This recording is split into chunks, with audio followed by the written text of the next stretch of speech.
Okay, Assalamualaikum warahmatullahi wabarakatuh. Kumpulan kami akan membentangkan mix strategi menggunakan graphical method solution. Okay, untuk mix strategi ni kita gunakan apabila pemain mempunyai pelbagai strategi untuk digunakan dalam game tersebut dan digunakan apabila tiada saddle point yang wujud dalam problem of the games. Okay, untuk solution mix strategi ni ada 3, iaitu arithmetic, graphical method dan linear programming method. Okay, kumpulan kami akan menerangkan tentang graphical method. Graphical method ni kita gunakan untuk 2 times m ataupun n times 2 games.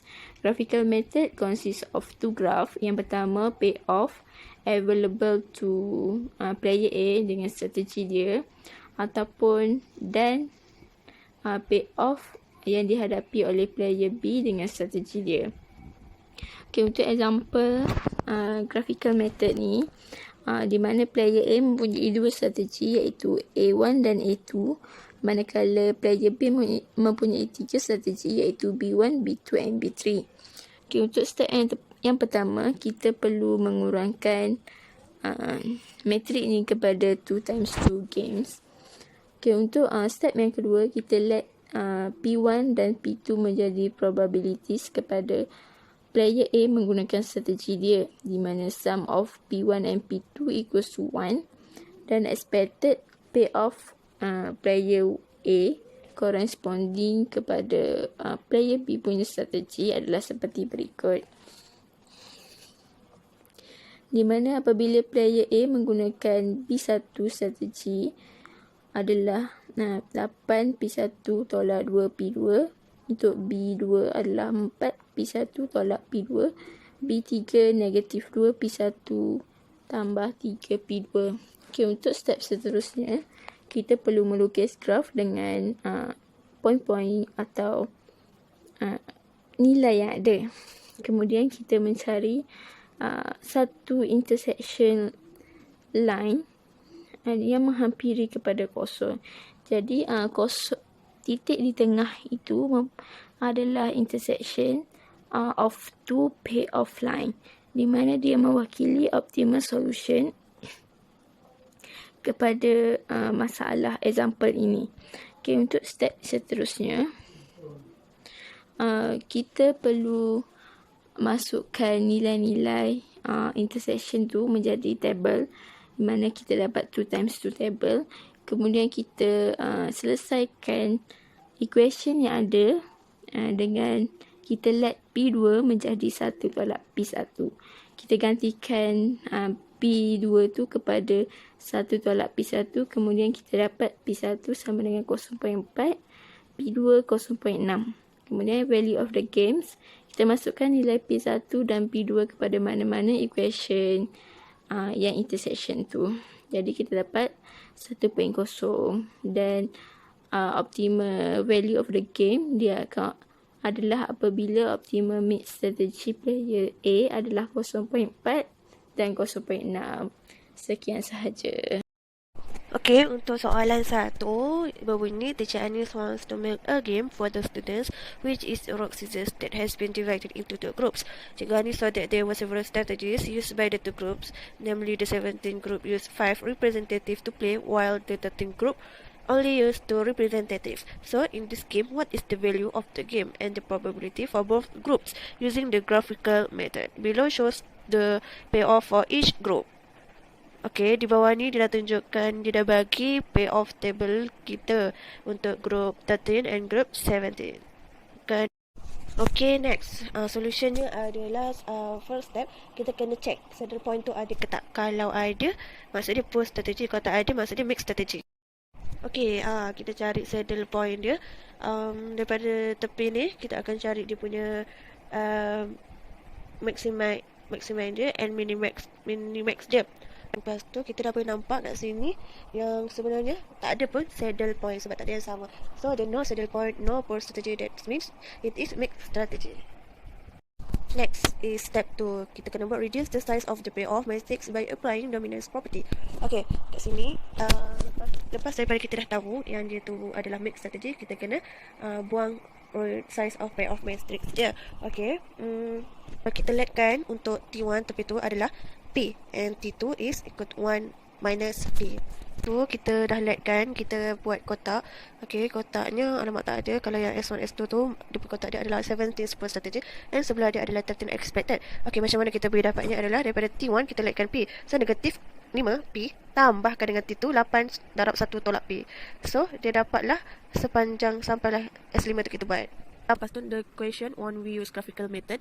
So semestinya kita kena ada graph. Okay, grafnya adalah seperti ini.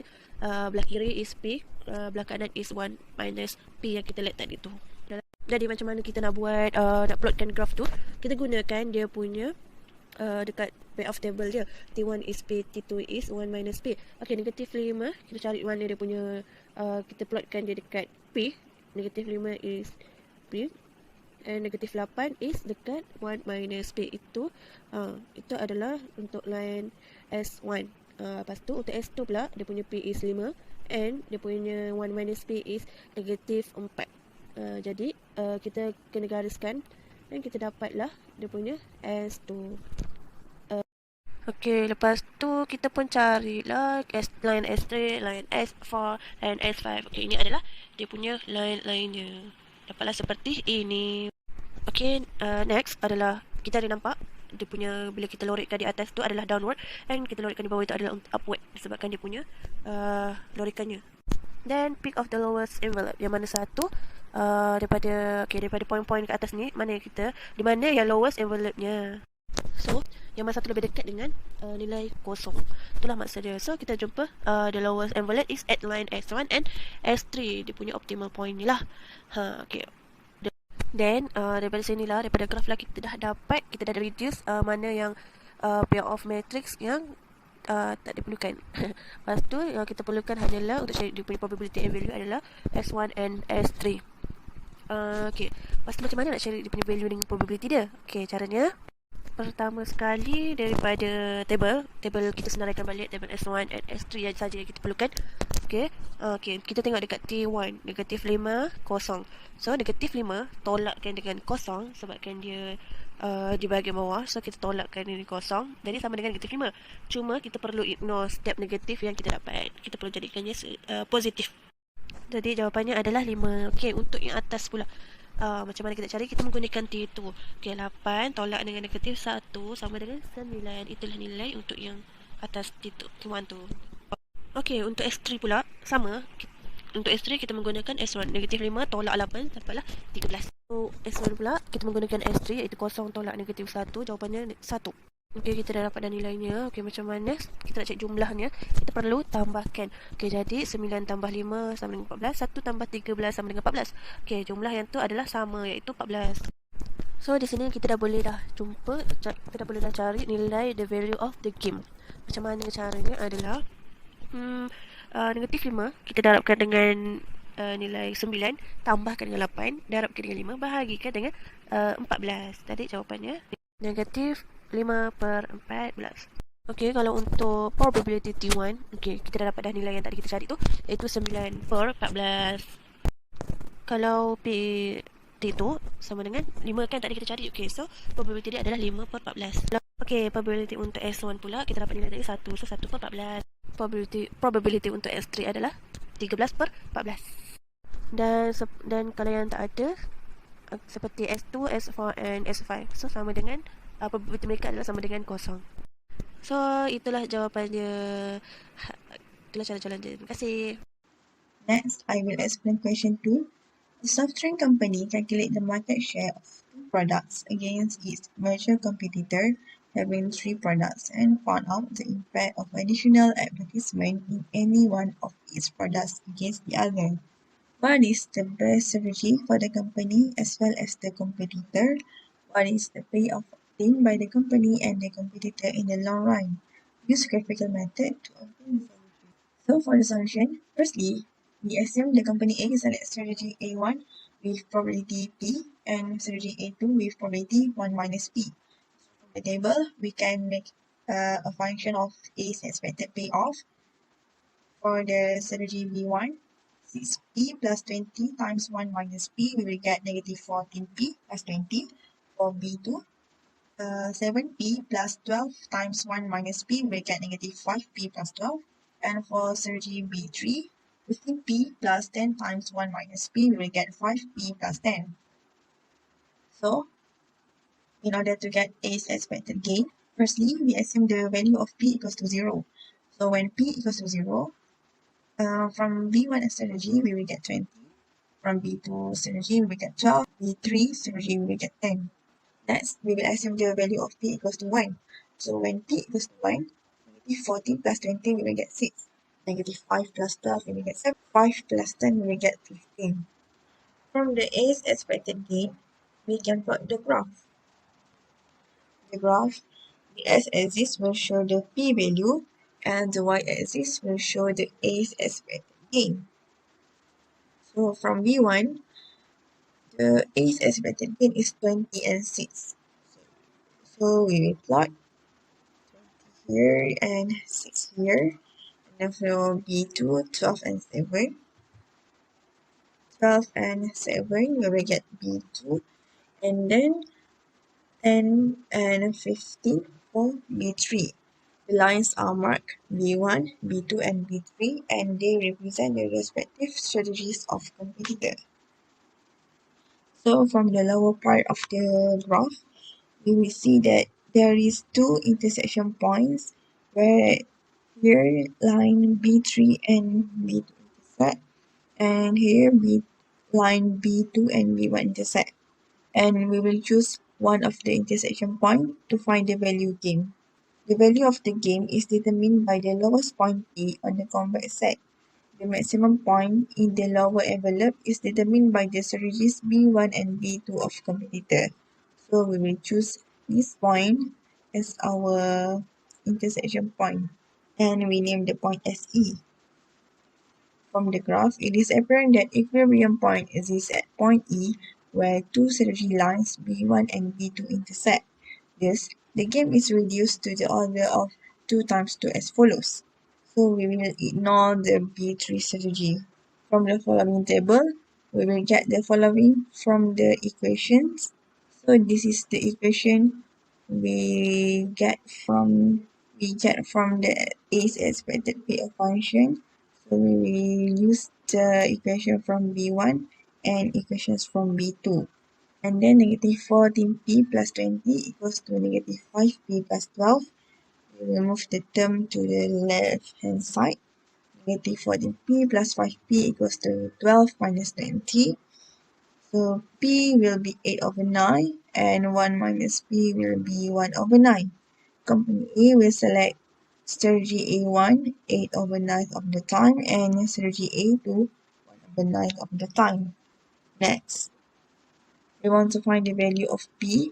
12 minus 20 over 6 plus 12 minus 7 plus 20. We will get 8 over 9. The value of Q. 12 minus 7 over 6 plus 12 minus 7 plus 20. We will get 5 over 9. And B, which is the value gain. 6 times 12 minus 7 times 20 over 6 plus 12 over 7 plus 20. We will get 68 over 9, which is 7.56%. Thus, the optimal strategy for company A is 8 over 9, 1 over 9, and for company B, it is 5 over 9, 4 over 9, and 0. 0 represents the strategy for B3, whereas the company A will gain 7.56% of B's customers on the average. Untuk soalan 3, find the solution of the game theory problem using graphical method. Okey, daripada soalan ini, kita dapat lihat bahawa player A mempunyai 6 strategi dan player B mempunyai 2 strategi.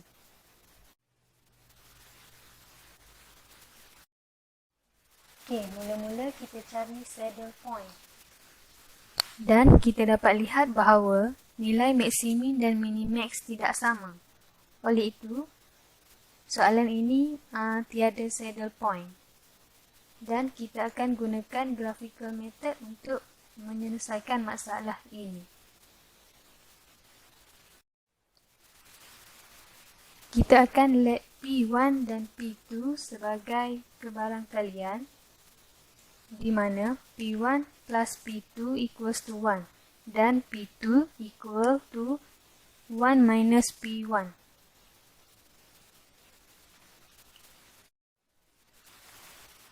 Tabel ini menunjukkan A pure strategy dan B expected payoff, di mana A1 sama dengan P1 minus 3P2 dan seterusnya.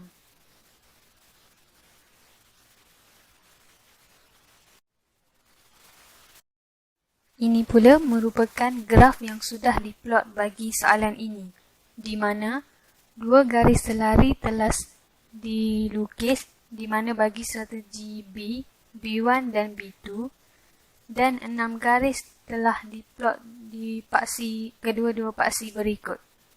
Dan bagi soalan ini, optimal point berlaku di antara garis A2 dan A4 kerana upper boundary telah digunakan bagi soalan ini kerana player B ingin minimize his loss. Dan seterusnya, point optimum solution berlaku di antara garis A2 dan A4 tadi, dan ini adalah equation bagi kedua-dua garis tersebut, dan kita akan bandingkan kedua-dua equation tersebut, dan akhir sekali kita dapati bahawa P1 sama dengan 0.8 dan P2 atau 1 tolak P1 sama dengan 0.2. Kita akan gantikan nilai-nilai ini ke dalam sama ada persamaan kedua atau persamaan keempat bagi mendapatkan nilai V. Dan bagi soalan ini saya telah gantikan kedua-dua nilai itu ke dalam persamaan kedua. Didapati bahawa nilai V sama dengan 3.4. Akhir sekali, the value of the game is 3.4. Sekian, terima kasih.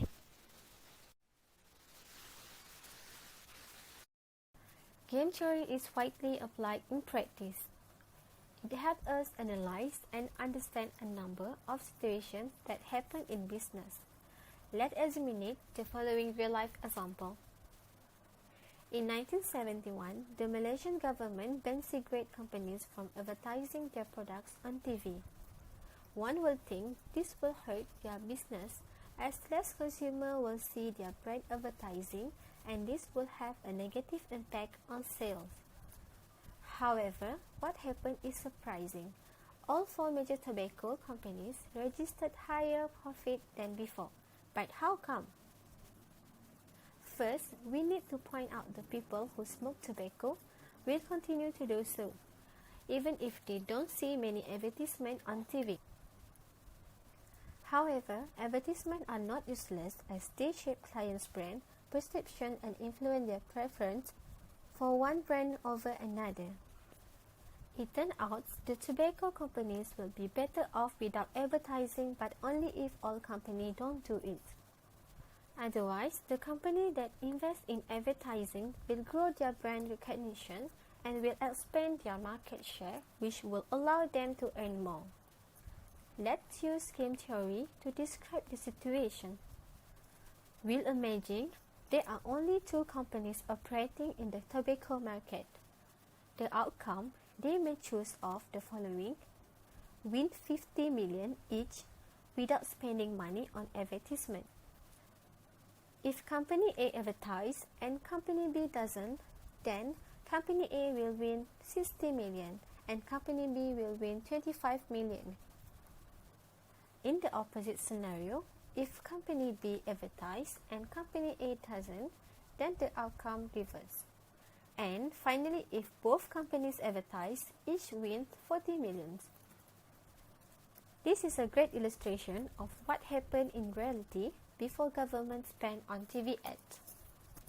Nash equilibrium indicates company will choose to advertise, and that's precisely what happened in practice.